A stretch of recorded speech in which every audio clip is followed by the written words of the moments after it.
Hello बच्चों, NEET VNM chemistry में आप लोगों का बहुत बहुत स्वागत है।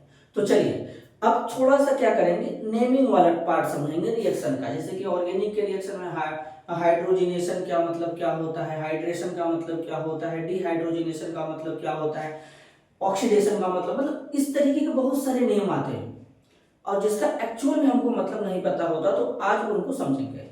जिसमें हम लोग सबसे पहला रिएक्शन यहाँ पे देखेंगे।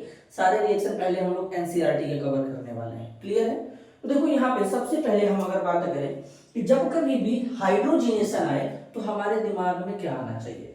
तो हाइड्रोजिनेशन का मतलब है एडिशन ऑफ हाइड्रोजन। क्या मैंने बोला, ध्यान से सुनना, एडिशन ऑफ हाइड्रोजन। अब आज के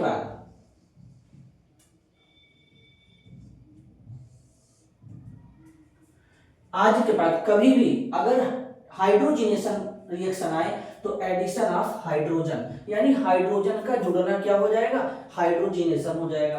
अच्छा, इसी को दूसरा नाम भी देते हैं, इसी को दूसरा नाम भी देते हैं। क्या दूसरा नाम क्या देते हैं? इसी को रिडक्शन देते हैं। क्या देते हैं नाम? रिडक्शन नाम देते हैं। क्यों? रिडक्शन का भी तो मतलब हाइड्रोजन का जुड़ना होता है। क्या होता है? रिडक्शन का मतलब भी तो हाइड्रोजन का जुड़ना होता है। तो हाइड्रोजिनेशन रिएक्शन जब भी आएगा एडिशन ऑफ हाइड्रोजन, दूसरा वर्ड में क्या बोलेंगे, इसको रिडक्शन बोल सकते हैं। क्लियर है? अब देखो होता क्या है, इसमें क्या करते हैं, जैसे हमारे पास समझो कोई एल्कीन है, तो एल्कीन में क्या करेंगे, हाइड्रोजन जोड़ेंगे और यहां पे क्या बनाएंगे, एल्केन बनाएंगे। एकदम बेसिक से समझाऊंगा। अगर हमारे पास एल्काइन है तो एल्काइन में हाइड्रोजन जोड़ेंगे फिर एल्केन बनाएंगे। जब एल्कीन रहेगा तो हाइड्रोजन नॉर्मली लेंगे, जब एल्काइन रहेगा तो हाइड्रोजन क्या करेंगे, एक्सेस में लेंगे, थोड़ा ज्यादा लेंगे। दूसरा बात यहां पे याद रखना कि जैसे समझो हमारे पास एल्कीन है, कार्बन कार्बन के बीच में डबल बॉन्ड, इस तरीके से। तो अब यहां पे देखोगे तो एडिशन कहां पे कराने वाले हैं, कार्बन कार्बन के बीच में कराने वाले हैं। जब भी डबल या ट्रिपल बॉन्ड आता है वो एडिशन रिएक्शन देता है। एडिशन का मतलब किसी चीज का जुड़ना, और जब सिंगल बॉन्ड होता है केवल तो सब्स्टिट्यूशन रिएक्शन देता है। तो इस बात को ध्यान रखना। अब यहाँ पे जैसे देखो डबल बॉन्ड है, डबल बॉन्ड में एक सिग्मा एक पाई, कोई सिग्मा कोई पाई हो सकता है, तो किसी को भी मान सकते हो। क्या करते हैं, पाई बॉन्ड को ब्रेक करते हैं, पाई बॉन्ड थोड़ा वीक होता है। तो देखो होता क्या है कि यहाँ पे जैसे हम लोग क्या करते हैं, यहाँ पे पैलेडियम, प्लेटिनम, निकल, इस तरीके से ट्रांजिशन मेटल कैटलिस्ट का यूज करते हैं। ये डी ब्लॉक के एलिमेंट होते हैं। अब सबसे बड़ी बात कि यहाँ पे डी ब्लॉक एलिमेंट का ही यूज एज ए कैटलिस्ट क्यों करते हैं, तो डी ब्लॉक के जो एलिमेंट होते हैं ये क्या करते हैं, इनका एक सरफेस होता है, मेटल का क्रिस्टल स्ट्रक्चर होता है तो सरफेस होता है। तो अब ये क्या करेंगे, अपने सरफेस पे हाइड्रोजन गैस को चिपकाएंगे और हाइड्रोजन गैस इनके सरफेस पर जब चिपकेगा तो हाइड्रोजन हाइड्रोजन जो बॉन्ड होता है कुछ इस तरीके से, ये देखो हाइड्रोजन हाइड्रोजन बॉन्ड है, ये स्ट्रांग होता है, तो ये क्या हो जाएगा, ये वीक हो जाएगा। तो बोलेंगे ये हाइड्रोजन एक्टिव हो जाएगा। जब एक्टिव हो जाएगा तो यहाँ पे ये ऐड हो जाएगा। क्लियर है? जब निकल कैटलिस्ट का यूज करेंगे स्पेशली तो हाई टेम्परेचर हाई प्रेशर का यूज करते हैं, नहीं तो पैलेडियम प्लेटिनम लेंगे तो नॉर्मल ये रिएक्शन प्रोसीड कर जाता है। तो अब तुमको क्या करना है, देखो कार्बन कार्बन के बीच में सिंगल बॉन्ड बना देना, हाइड्रोजन इस तरीके से लगा देना यहाँ पे। अब क्या करना, एक पाई बॉन्ड जब हटाएंगे तो यहाँ पे दो सिग्मा बनाएंगे। जब भी एक पाई बॉन्ड तोड़ते हैं दो सिग्मा बनाते हैं, तो यहाँ पर इस तरीके से एक एक हाइड्रोजन लगा देना। तो ये तुम्हारा क्या था, इथीन था, ठीक है, या इसी को इथाइलिन कहते हैं। तो यहाँ पर तुम्हारा क्या बन गया, इथेन बन गया। तो सबसे बढ़िया बात यहाँ पे ये याद रखना, एक पाई बॉन्ड को तोड़ने पे दो सिग्मा बनाते हैं। तो अगर कहीं पे एक पाई बॉन्ड आया तो एक पाई बॉन्ड बराबर एक मोल H2 जाएगा। फिर से सुन लो, कहीं पर भी अगर एक पाई बॉन्ड तोड़ेंगे तो दो सिग्मा बनाएंगे। अब जो दो सिग्मा बनाए तो उसमें एक एक हाइड्रोजन लगा दिए, तो एक पाई बॉन्ड हटाने पर एक मोल हाइड्रोजन यूज करेंगे। तो H2, एक मोल H2 एक पाई बॉन्ड के बराबर होता है। क्लियर है? तो इस तरीके से देखो यहाँ पे एडिशन हो गया, एल्कीन से तुम एल्केन बना लिए। क्लियर है? अब अगर मान लो हमारे पास यहाँ पे है CH3, यहाँ पे CH डबल बॉन्ड CH2। अब इसमें हम फिर से हाइड्रोजन ऐड कर रहे हैं, सेम कैटलिस्ट का यूज कर रहे हैं यहाँ पे। ठीक है, अगर निकल आता है तो यहाँ पे निकल के केस में 300 डिग्री सेल्सियस टेम्परेचर ले लो, हाई प्रेशर ले लो, इस तरीके से। तो जरा इसका प्रोडक्ट बनाना, इसको क्या कहते हैं, इसको क्या कहते हैं, देखो प्रोपीन कहते हैं। क्या कहते हैं, प्रोपीन कहते हैं। तो इस प्रोपीन से क्या बनाएंगे, जरा प्रोपेन बना लेंगे।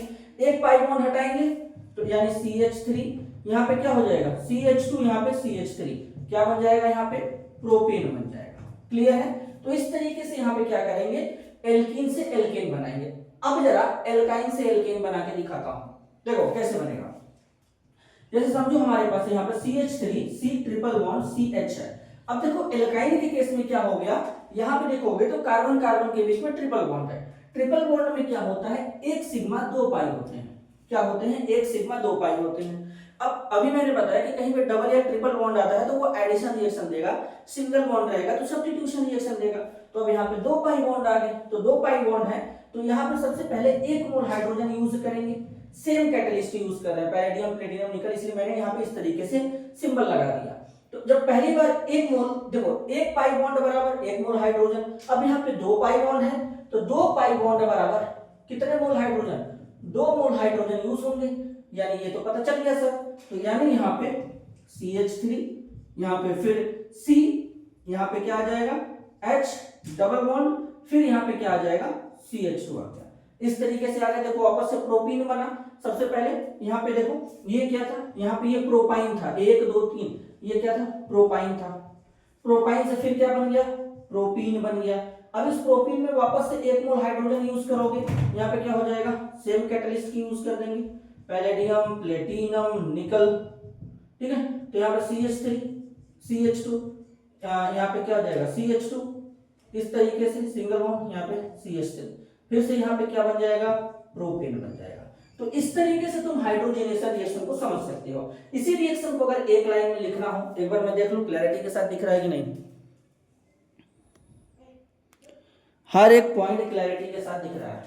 तो अगर इसी रिएक्शन को, नीचे वाले रिएक्शन को अगर एक लाइन में लिखना होता तो यहाँ पर हाइड्रोजन को एक्सेस में कर देते, मतलब 2H2 कर देते, हो जाता। इसलिए मैंने बताया कि अगर हमारे पास एल्कीन है तो यहाँ पर हाइड्रोजन का यूज करेंगे कैटलिस्ट के प्रेजेंस में, पैलेडियम है प्लेटिनम है निकल है, इस तरीके से एल्केन बनेगा। एल्काइन है तो थोड़ा हाइड्रोजन को एक्सेस में लेना पड़ेगा और यहाँ पे एल्केन का फॉर्मेशन हो जाएगा।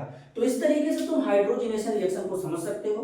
फिर से एक बार रिकॉल कराता हूँ, हाइड्रोजनेशन जब भी आए दिमाग में एक बार फीड कर लो, हाइड्रोजन का जुड़ना, या इसी को रिडक्शन कहते हैं। एल्केन हो या एल्काइन हो, सॉरी एल्कीन हो या एल्काइन हो, हाइड्रोजन ऐड करेंगे, इन मेटल के प्रेजेंस में जो कैटलिस्ट के जैसा काम करते हैं एल्केन देंगे। अब कैटलिस्ट का यूज इसलिए कर रहे हैं क्योंकि ये एक्टिव हाइड्रोजन बनाएंगे, अपने सरफेस पे चिपकाएंगे हाइड्रोजन गैस को, बॉन्ड वीक होगा जिसके कारण इजीली जुड़ सकता है, नहीं तो ऐसे जनरली रिएक्शन नहीं होगा फास्ट, क्योंकि hydrogen hydrogen bond dissociation energy बहुत ज्यादा होता है। तो इसलिए यहाँ पे इस तरीके से कर रहे हैं। बाय द वे अगर निकल लेते हैं तो निकल के केस में हाई टेम्परेचर प्रेशर लेंगे, तब जाके हमारा ये जनरली रिएक्शन प्रोसीड करता है।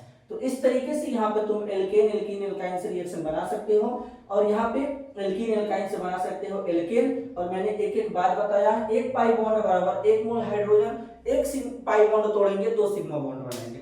क्लियर है? तो इस तरीके से कम समय में मैंने तुमको हाइड्रोजनेशन रिएक्शन समझाया। तो इस तरीके से मैं एक एक नेम रिएक्शन, अब चाहे अपना 11th का हो चाहे 12th का हो, सारा कवर करेंगे। अब चाहे जितना भी हो, अभी पहला रिएक्शन हमने स्टार्ट किया हाइड्रोजनेशन से, ठीक है। अब नेक्स्ट पार्ट में नेक्स्ट टॉपिक समझेंगे, लेकिन एक एक टॉपिक को डिटेल में समझेंगे, वो भी कम समय में। ये नहीं कि 1 घंटे में केवल हाइड्रोजनेशन ही पढ़ रहे हैं, कम समय में ज्यादा बढ़िया समझने का कोशिश करेंगे। क्लियर है? तो आज के लिए बस इतना ही, मिलते हैं नेक्स्ट वीडियो में, तब तक के लिए धन्यवाद, नमस्कार।